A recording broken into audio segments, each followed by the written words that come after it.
Ikusiko duzuen kondaira Norvegian gertatu omen zen duela 100 urte. Norvegia Europako iparraldean dago, ipar polotik gertu, Euskal Herritik 2300 kilometrora. Neguan hotz handia egiten du. Katedral ederra eraiki zuen Trola.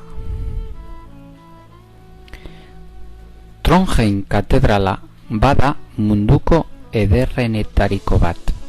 Aintzinean, zerua bezain altua den dorrea zeukan.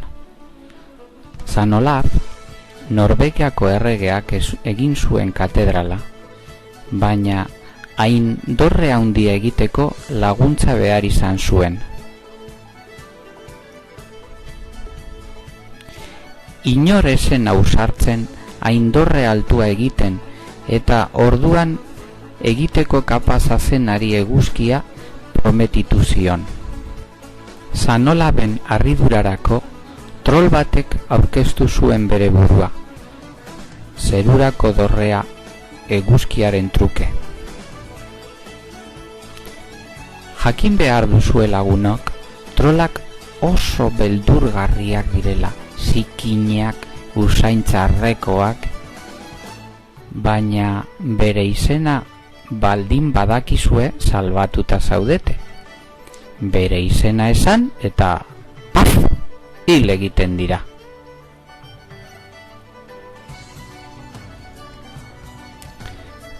Trolak, noski, ez zion bere izena esan San Olafi. Orduan erregeak zerbait nahi bazuen, aitzu edo trola izenak erabili behar zituen.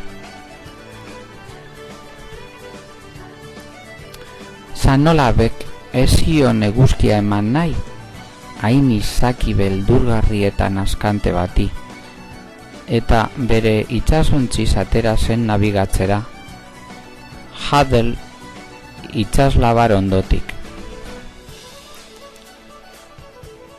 La Vieja izeneko inguru batean zegoela, hara non nigarrak entzun zituen, ume baten nigarrak.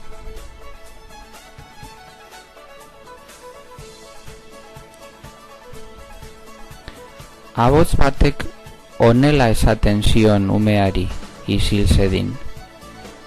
Puester datorrenean eguzkia emango dizut isiltzen bazara.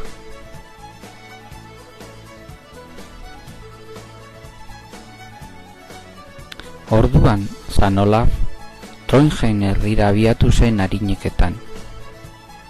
Ordurako, trolak ia amaituta zeukan katedraleko dorrea.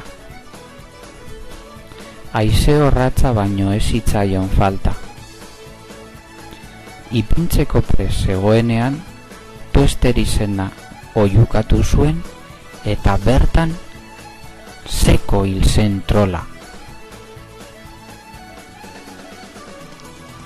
Eta horrela lortu zuen San Olaf erregeak, bere dorrea ezer ordaindu gabe.